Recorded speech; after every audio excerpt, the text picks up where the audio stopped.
entered into that game when actually it's not his entire fault, but yeah, part of it was Lee piloting that champion. But here I think it's just goes back to AHQ if they can fix their draft, and with how much save champion pool is a bit larger than Leaky, it is on the coaching staff to like bring up more creative way of introducing other skins. All right. That being said, AHQ on blue side means they may not get the counter pick for Ziv. Yeah. And we also see there for Berjaya, the ones that actually go ahead and ban out the Caitlyn. So AHQ opting to go onto blue side means they can, if they wish to, look for a blind Renekton pick. It's happened pretty frequently when we have seen Ziv play, so it's not out of the question. And even with a Volibear being banned out, that even limits some of those flex options we mentioned for AHQ. Set. Ban set! Ban set! Please, God, ban set. And by God, I mean Enzo. Trundle God. No, like they him. get rid Please. of the Galio. No! The Galio is a bit more pressure, so that means set is going to be locked in and good to go here for Uniboy Cabbage. All right, please, no Trundle. Sorry, Cabbage, go. So it means that Berjaya can just secure Ashe and Syndra in this pick if they would wish to put K2 on Ashe again. And then AHQ would just default back to Jin and take green deck. Whoa. Ooh. All right, so we're going to actually like get it. a Senna pick up here for K2. Senna's been rising pretty heavily in popularity globally with the resurgence of Caitlyn, and actually has been pretty blind pickable across most of the different leagues we have seen. Yeah, something that isn't blind pickable so much, though, is that Orianna gets completely manhandled by the set in lane, quite literally, of course, with him just getting on top of the Orianna and continually applying pressure. Can't really play that for Minji, even if that is his go-to pick, and has rocked a 100% win rate for him so far.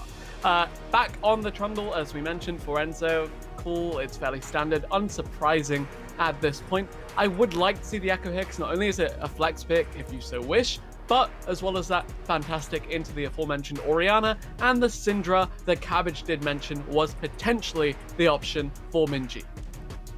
Oh, man, are we actually getting a very far fallback, though, coming out here from Wako instead of going into that Jin? Opts actually for the Ezreal here into the setup. Well, I think with how much mistakes he made in the game 2, where he was always caught, defaulting back into Ezreal was not a bad idea. And Berjaya picking Orianna here just shows that they would want to try to create space as much as possible for this Senna to try to snowball into like as much stacks as possible into like her one stacks point, and then she would just deal damage and at the same time heal their team. So this Trundle would be killable, and I feel like AHQ still have this draft in their hand because of the Zed and Echo, which would, if played properly, can still burst this Senna down. But it depends on if Berjaya can get their hand on Tahm Kench. Yeah, I'm a little bit concerned for Berjaya here, because again, we kind of see them already drafted into a position where they don't really have a lane to play through. You mentioned the Tahm Kench as being a big priority for them. Bandit out themselves, kind of puzzling here, does suggest they want a playmaking support for Delulu here alongside K2 Senna. I can hear, though, in the room next to me, I can hear celebrations from our Thai casters. Renekton is banned away by AHQ, meaning we won't see a bloody Renekton here. For Berjaya, though, they're the ones that say, all right, well, we'd like to go ahead and get that Ornn, and already showing a rather beefy front line to help protect this setup. AHQ could just pick Sylas here into Ornn, and it would be a too much magic damage. Too Yeah. much magic damage, I'd say. Yeah. But then again, it also means that Berjaya is looking into supports picks like Pantheon. If they already ban Tahm Kench away, Delulu Pantheon, he just goes in time and time and time Yeah, again. that's about to say, that is, I am afraid to see that hyper-aggressive Pantheon from Delulu. It reminds me of my Pantheon, and that is not something good. All right. Jace is interesting, but I do want to talk about Leona really quick, because Leona here with Ezreal, you're not playing for lane, instead you're playing to leave Ezreal alone while he safely farms, and you just roam mid every time Solar Flare is up and force onto the Orianna from Minji. Interesting here, though. We are going to see that Jace, and again, it could go into the top lane, it could go into the mid lane. We still have to see where they actually want to try and slot this in, but for Berjaya Dragons, looks like the answer here is, all right, Delulu, get something that's safe for your carry, keep that Senna safe, and that's going to be the Morgana. Again, though, we're seeing Berjaya with more of a late-game-centric team comp. It felt like luck of the draw that Enzo got as much momentum as he did in that previous game, based on a few kind of missteps by AHQ. So Berjaya, again, no real clear lane to play through. You have a couple of weak side lanes, literally 3 weak side lanes, and AHQ should have full dominion over this early to mid game. But Cabbage, that's something we've constantly had to kind of pick at here for AHQ and for a majority of the teams in the PCS. When you pick something like a Jace where you want to try and play aggressive through the top side of the map, it's rare we actually ever get to see that materialize within the region. Yeah, especially in this team comp where I feel like, okay, Jace would have a good agency into Ornn early, but then mid game when Ornn like start to hit his itemization where he could get like Bramble Vest or any armor stack, then Jace will just lose himself in priority, and then well, everything will be in Berjaya hands, like mid to like later in the mid stage of the game. Then again, with this Echo, I think Kongyu would be like the wild card for AQ team. Yep. Well, Crazy flanks, crazy engages, crazy 2 items across the board for AHQ, but if it goes longer than that, Berjaya, the ball is in their court. Well, we're going to have to see. Thank you for joining us, Cabbage. We'll see you in the post-game. For now, though, Game 3 underway. Our series tied a game apiece on both sides. We'll see whether or not AHQ can try and look to bounce back with the return of Ziv in the top lane, or is Berjaya going to warmly welcome him back into the party and try and take the series into match point for Game 4. Welcome to Summoner's Rift.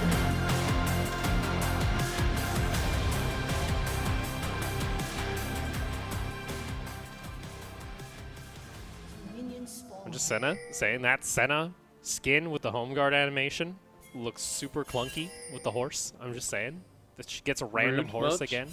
All the high gonna noon say- one. What were you gonna say? All right. I was going to say the Orianna skin is fairly clean and that you should make an account on Europe West and gift me it. Why do you want me to gift you the Orianna skin? All right. I don't even play Orianna, man, but I don't know. I never really appreciated it till we saw it zoomed in there. That being said, it is kind of sad to watch the fish just kind of swim around after the shockwave goes wide, as it has been prone to doing so far this series. No flame to Minji, of course. Well, a little bit to Minji, though. His shockwaves have left a lot to be desired. We saw that in He's Game 2. undefeated on this champion, man. Come on, give him Yes. some slack. Yeah, sure, you got your undefeated stats, but at the same time, they're not pretty Orianna play, but still was able to get the job done, and sometimes that's all you need here. We'll see, though, AHQ. They were considered rather the heavy favorites heading up into this matchup against Berjaya Dragons, and now the series is tied 1-1. Not exactly what we expected. And this starts to raise some questions about this team's consistency, especially against some of these just heavy skirmish teams that, you know, come Worlds, if this team is able to make it into the final, or if they're able to find themselves a highly aggressive early game like so, and try and turn this. K2 actually can't contain this. That's going to be a flash on forward coming up from Ysera. Wako flashing on forward. K2, one auto down, and that's going to be enough. Delulu, though, trades back a kill. It'll be a 1-for-1, but first blood over to the Ezreal. Wako has TP, though, so he gets back into the lane rather quickly, can just fix this wave. Huge swing in favor of AHQ here as they do pick that one up. Really, really clean execution by them. Berjaya, a little bit risky when it comes to taking some of these trades. You have two squishies. Usually see center paired with a tank who can frontline for her. Instead, Morgana just gets chunked out. Leona, auto Q, auto ignite, Ezreal Q, Leona passive proc. All of Delulu's health bar just evaporates here. Clean execution by the AHQ bot laners. Yeah, unfortunately there you saw that with Wako opting in for the teleport, didn't really have a heal to try and keep himself alive, but nonetheless, that is going to be first blood going over toward AHQ, so a nice start here for Wako is going to put K2 down early. We'll see how K2 tries to recover. Meanwhile, top lane, though, that's kind of where our new focus is, because, of course, AHQ running Ziv once more after Leaky having 2 showings. First one looked all right. Second game, we kind of mentioned not a whole lot he could do to try and change his fate with the draft that was being presented by AHQ, but now Ziv coming out also on a Jace, trying to make a statement here saying, I'm the carry.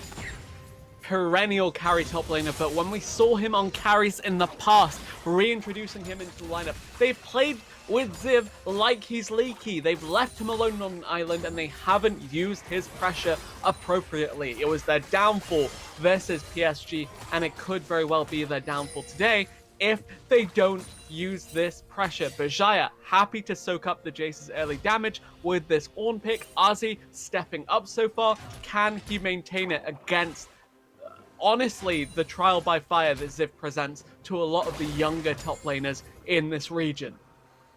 And Ozzy this time around too, you're on an Ornn, so you're just there trying to soak up like you mentioned, so we'll see if he's able to at least keep Ziv occupied and try and neutralize that lane and try and at least prevent some of those turret plates from going on over. And that question becomes, you know, are we going to see Kongyu actually try and make a visit or a gank toward that top side of the map before level 6? And it seems like the answer is no, as he'd rather be occupied farming away into his jungle and saying, all right, Ziv, you're the one that's going to have to try and find your own opportunity, as I just want to farm up and get toward my first item. And I think a lot of my criticism for Enzo was the fact that this Trundle is, well, Trundle, but also consider that Enzo's pathing hasn't really been up to par relative to the other top-level junglers in this league. It feels like he's just had a big magnet pulling him towards bot lane right now because they used all their summoners at level 1. Sure, it makes sense, but at the same time, that opens up Kongyu to farm up. That opens up Ziv to blindly push like no tomorrow. Opens up Uniboy to hold his own mid if he wants to, going even in CS with Orianna this early. And it means that AHQ have that early game on their side. That being said, though, Berjaya should have go 25-30 minutes, and the Senna, Orianna get going as Cabbage. I almost called him Cactus for some reason. did correctly identify. Yeah, just honestly, Berjaya, they have the late game team fighting should it come down to that stage. Do see, though, Uniboy's trying to find himself in a little bit of a okay CS advantage, about a wave up over this Orianna of Minji.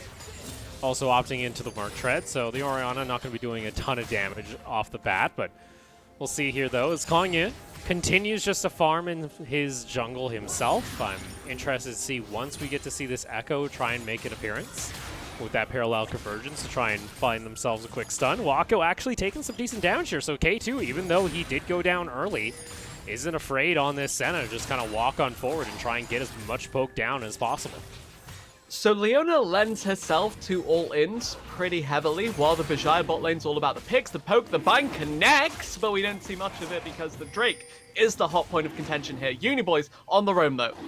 Uniboy on the roam, and that's going to force Enzo to have to back off. He tried to get himself some nice fruit, but not going to actually land. Meanwhile, though, Delulu has to pop his black shield. In goes the Showstopper, but guess what? Uniboy didn't pick up anyone, but there's Kongyu to actually follow up on the fight, and those are 2 kills going on over. Call the Forge God going to be used by Ozzy, trying to at least turn back the fight. Gets the knockup over onto Ysera, but Ziv now is rejoined in. A nice binding, though, connects over onto Kongyu. It's a double kill for Minji. Ziv, though, continues to whack away. Wako's still alive. They're going to find another one, and like that, it's going to be the ace coming on through Ozzy for the side of AHQ, as the side of Wako able to find himself a triple. Ozzy able to trade back a couple kills, but Ziv off the teleport is enough damage to swing that back in favor of AHQ.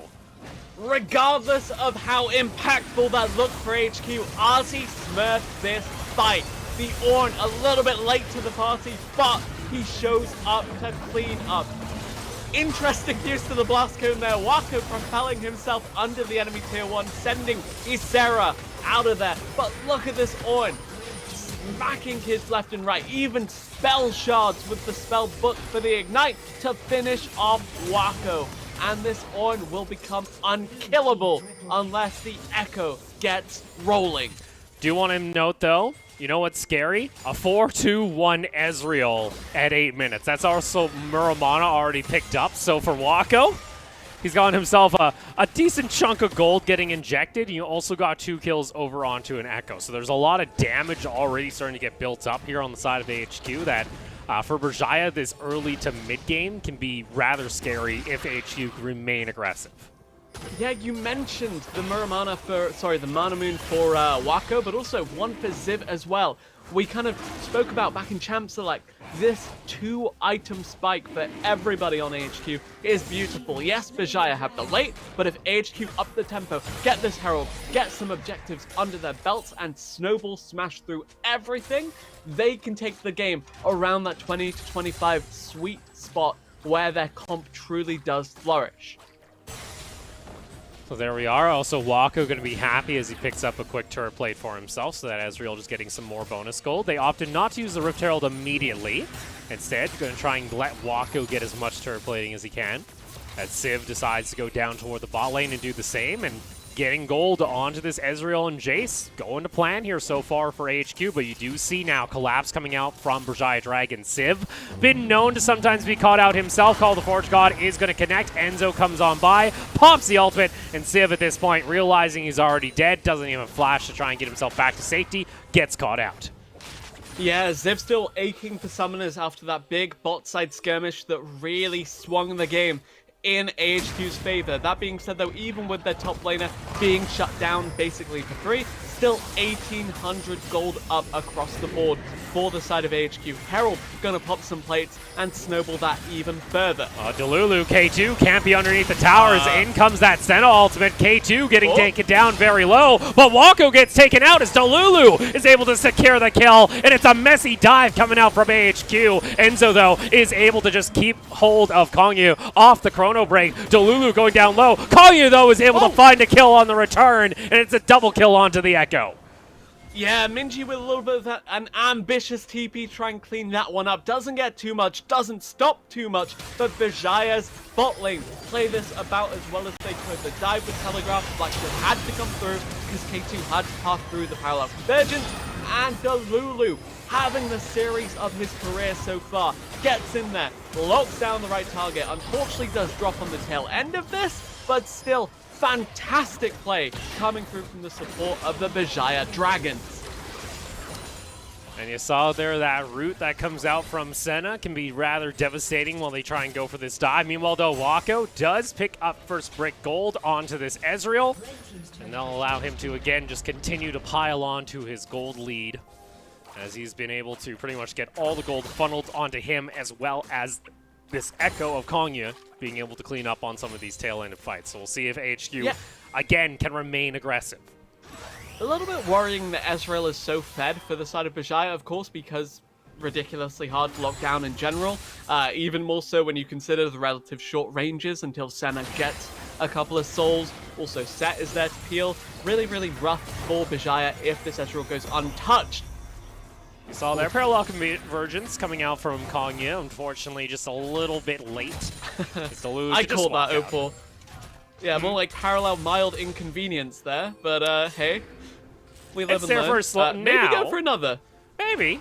Or maybe go for a dive, but we just saw what happens on that dive attempt that came out from AHQ. So Kongyu deciding maybe against it. Again, still just trying to dance around that river, but we do see with that pressure, they are going to go ahead and try and opt in for this invade. Minji, though, is able to secure himself the blue buff, so the Orianna will be just fine. Yeah, looking at state of the game right now, Berjaya more than happy just trading back and forth, especially with the fact they have that first Drake as kind of that insurance policy that the game shouldn't end around that 25-minute mark that we said AHQ was strongest at. But How much will AHQ get for themselves once they complete this Triforce, once they get 2 items on the Jace, a couple of items on the Echo in the set as well? Just how much will they get from these crazy skirmishes they will no doubt opt into in about 3, 4, 5 minutes time? So we'll see though. Next dragon going to be spawning for AHQ. They want to try and at least get a stack of their own and start stacking toward what will be either a mountain or an ocean soul. Enzo kind of reading this play though, coming out from AHQ, as they were maybe trying to set up for a potential dive with the Echo. Instead, have to back off as they do see Enzo on that Trundle. Does give them knowledge though that this Trundle being preoccupied, True Shot Barrage being used just to try and push back his wave as much as possible. Yeah, kind of taking a step back from the bot lane now, though, even if Enzo is chilling on a ward. I do want to talk about top, because we had that big highlight reel-worthy play from RC. So far, hasn't really done much with it. However, he's evened up the goal between him and Civ, despite the natural farm lead that is organically growing for that Jace. And it does mean that the Jace, you know, he's kind of falling into that pitfall that we said, if you're Jace and you're coming out of lane even, you're behind. Ziv, so far, on a champ that needs to do well early, doing okay for himself, but needs more in the tank. There we go. Binding comes out from Delulu. Ysera getting caught out once more. That's going to be called Forge God into a choke point. That's beautiful. Only finding the one knockup, but finds it again as Enzo finds the kill. As Kongi gets taken out before he can use his ultimate. Uniboy on the backline though. Face breaker into the Haymaker. Able to get a little bit of damage, but just not enough as Wako and Civ still need to try and get some poke off. And Berjaya are the ones to set up this second Drake. Berjaya, get their picks, get their forces out, and get this Drake on top of it. Can look for this. Ziv gets caught out, over the wall Minji goes, and there you are. It's going to be Ziv getting taken down.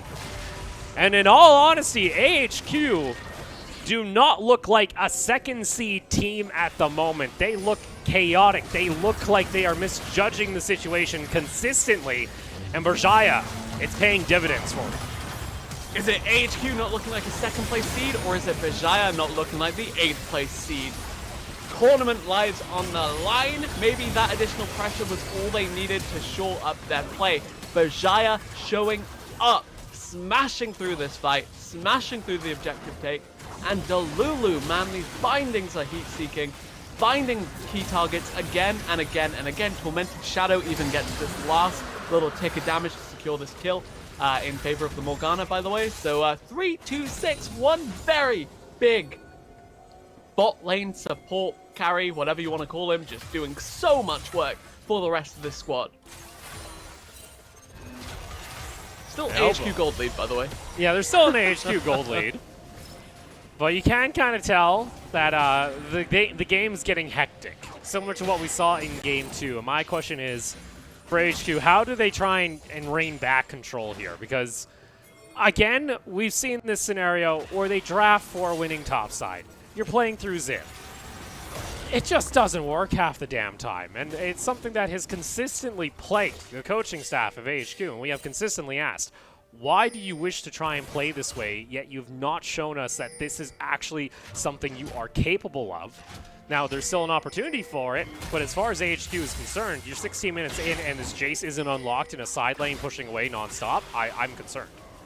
I mean, they draft through Ziv and then don't play through him. That's the most perplexing part of all of this, is that this Jace should have been accelerated, should have been helped out, and yet he's just left to rot alone in a side lane. But with 2 items online for him, Echo and Ezreal, this should be a good fight to take. Oh, Colin Forge God, though, is going to help out as Kongyu again cannot get his chrono break off in time.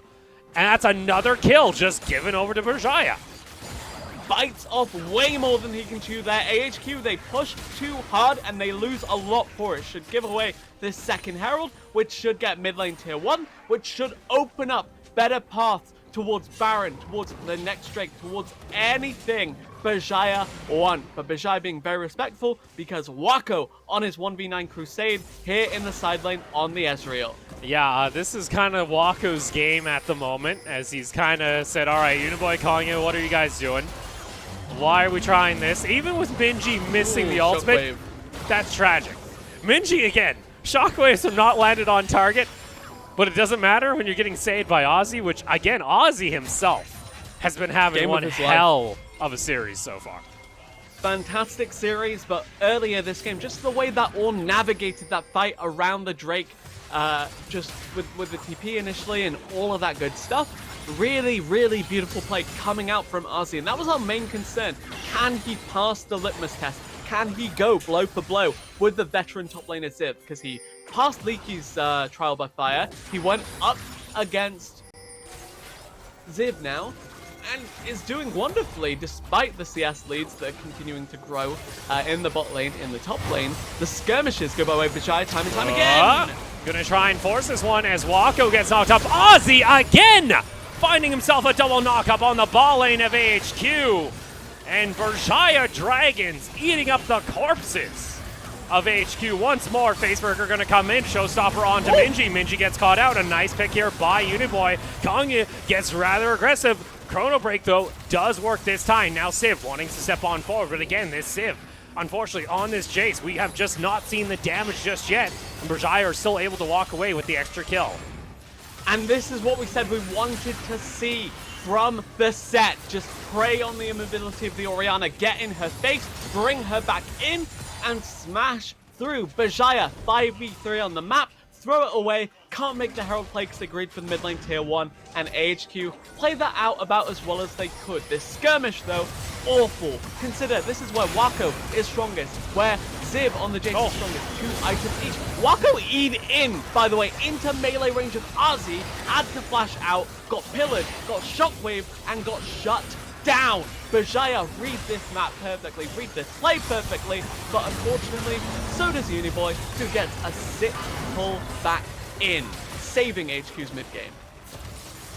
So able to at least trade back one. Do note, though, that Wako has come online.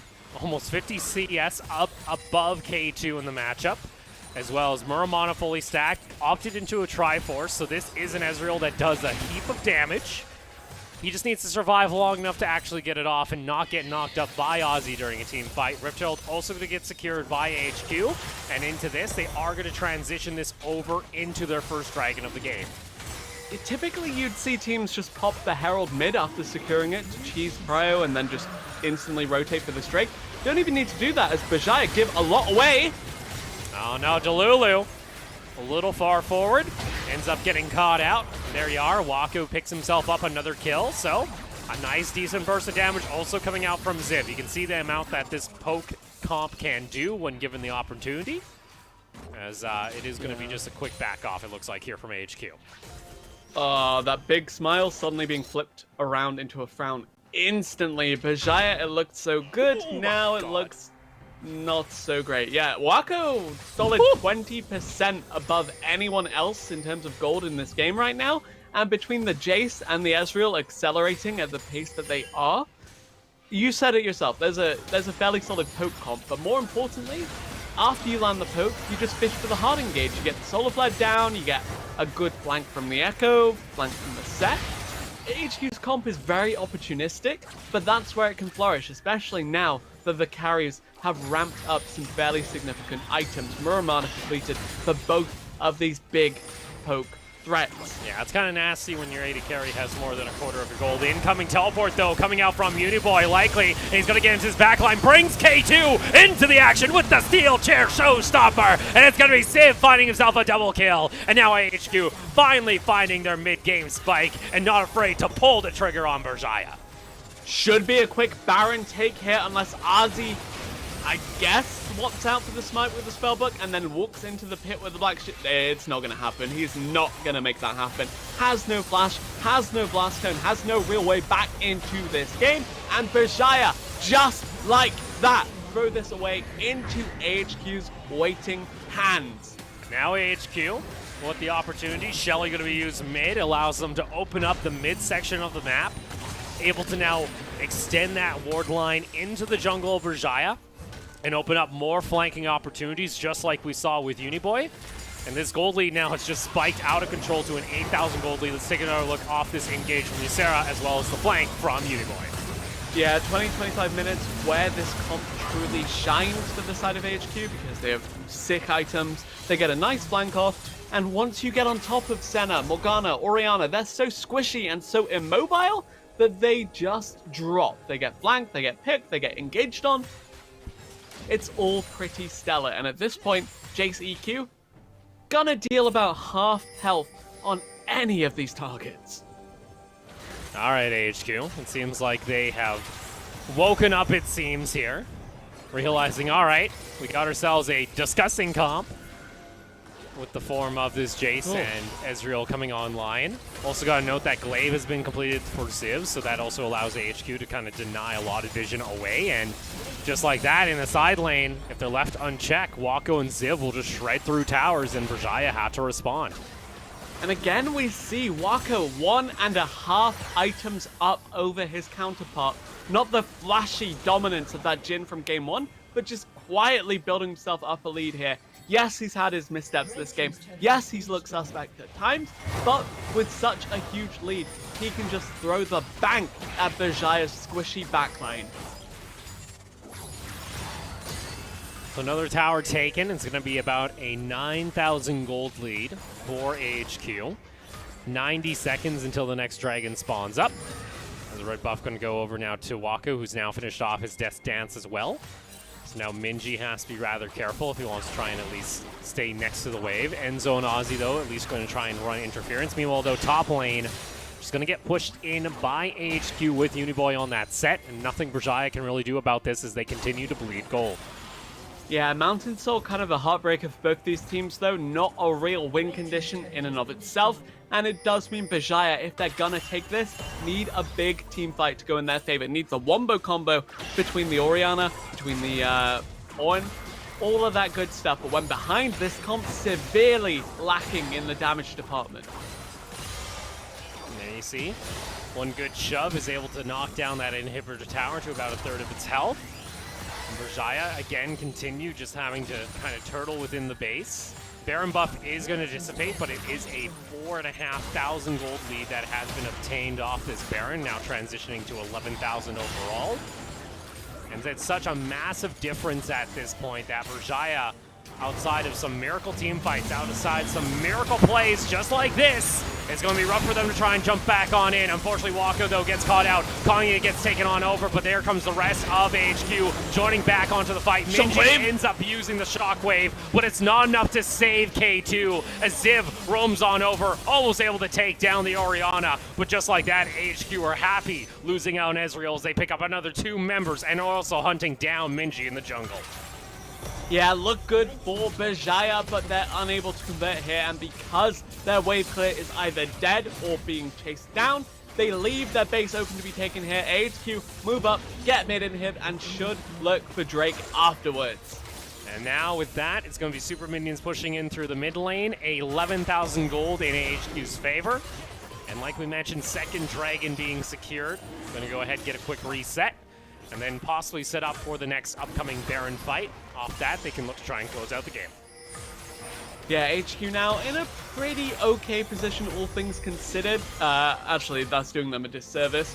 Very, very good position for them to be in. Exactly where we said their sweet spot would be. 20, 25 minutes when you have 2 items on your big carry threats. Just pull the trigger on a big fight and, yep, snowball the game. Exactly what they've done here, exactly what they continue to do. And Wako, oh man, that was not pretty. But it's enough to let the rest of the team reposition. Senna having to flash forward, getting pulled around, getting moved around. Orianna shockwave onto Echo, who just ults out. It's rough, to say the very least, for the side of Berjaya Dragons. And there we are. Off that too, you also got to be careful of your Berjaya. There's plenty of choke points that, again, an Echo loves to try and just jump you into. Same with this Jace as well, because of the mountain terrain. Makes approaching this Baron pit rather difficult. Baron going to be up in less than a minute. And for AHQ, there are still some concerns when it comes to their early game. There are still some concerns when it comes to their team fights early. But it seems like once they hit that mid game, they're able to sure things up. And it looks like they've now come online, come to play, after dropping the single game so far to Berjaya Dragons. As, again, we mentioned this is a do-or-die series. We are in the lower bracket. Loser here ends their road trip to Worlds, as you are not able to qualify outside of making PCS Grand Finals in summer. And for Berjaya Dragons, go ahead.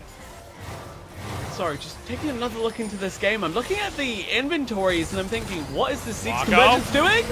Wako again, almost getting caught out into another knockup. In comes Civ though, looking for the wraparound. Solar Flare lands onto the backside. Kongi gets the damage, and K2 gets taken on down. Uniboy looking for that showstopper, not gonna land as there's the Black Shield, but nonetheless, Minji's still gonna get taken down. It's a triple kill for Kongi. He's looking for the Quadra, Penta. and you damn know what's coming up. It's the Penta kill getting lined up on over to Kongi, as there's the ace, as they can clean up Berjaya Dragons 20-14, and AHQ coming dominating into the mid game and take the series lead 2-1.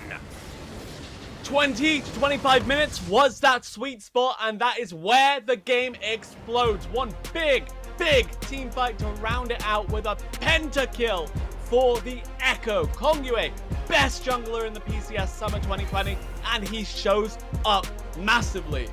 So maybe not what I expected out of our game 3, but overall, Cabbage, it was a messy start to that game, but unlike what we saw back in game 2, AHQ were able to try and contain it and actually get that gold where it needed to be, and then properly snowball the game for once. Yeah, but this series is a bit closer than what we expected and what it should be when like a second place team plays the 8th place.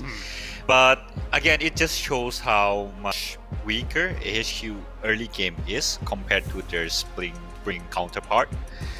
But either way, during mid game, there's no real way of dealing with Ezreal from Berjaya side if Ezreal himself don't miss position.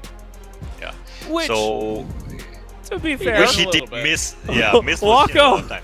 Wako gave him a plenty of opportunities. Me and Abriz were pretty much on the same He page got there. QSS at the end of it. He got the QSS. That's right. But we are seeing some instances where his positioning has been a little bit questionable, and I think that's something that Wako has to worry about, considering the fact that last week he had the excuse, maybe he was sick, but I'm pretty sure he's feeling better this week, and it seems to be a reoccurring trend we're starting to see. I was a little bit concerned about the so- 0 damage comp as well from the side of Berjaya once it fell behind, because even if AHQ did have a couple of flubs and didn't play fights out insanely well at times, they took no damage. Just didn't have to worry about that one. What did you think of the comp from Berjaya in particular, Cabbage? Well, the Senna blind pick early in the first phase was a bit, well, it might be something that they think like us like their pocket picks, but I don't think it's very effective. Given the fact, okay, go ahead. It felt a little lackluster from Berjaya. I think it's kind of what we were feeling. Outside of, again, landing all your CC on the Ezreal, it still took a long time for Wako to get taken on down, and that gave opportunities for Uniboy, especially in this mid lane on this set, to find some massive flanking opportunities, and with some good teleports, able to carry a lot of these team fights. By the way, Akali, very good matchup into the set in general, which makes the Akali ban make a lot of sense. Yeah, Please, Cabbage, tell me more about this set. What do you think? Good champion, I believe. Yeah, it is a good champion because, well, you can technically flex it into 4 lane. So if you want it on top jungle, mid, or supports, you can do it well. And Set would also pair well into Senna too, given if it was not picked in the first pick. But there would be no team that would not want to first pick Set at all in the world, right? Because this champion has everything in his pocket. Can engage, he has a lot of damage, his sustainability is very high, and it just shows back and back now that Uniboy is a pretty good Set player, and I know for a fact that Kong you can also play Set jungle, and I believe that Ysera can also play Set. I'm not sure if Civ can play Set, but if they do, then it must be something that Berjaya needs to have in mind and start banning it like too. Yeah, we've seen now twice that for AHQ this champion has been able to find success, so maybe it's time to follow that global trend and just ban out the champion at this point. It seems like that might be just necessary, but we'll have to see for Berjaya Dragons how they try and bounce back. We are going to go ahead and take a short break, but when we come back, Game 4, AHQ looking to close out the series with a 3-1. Berjaya, though, looking to bring us all the way to Game 5.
CTBC Bank is Taiwan's top financial institution, but we're not stopping there.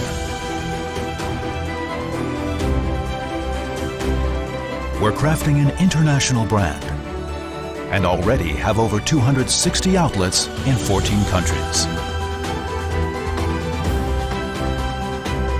We are by your side, ready to embrace the future. What are you willing to lose? You cover your wounds, but underneath them, a million voices in your head that whisper, stop now. Another twist of the night.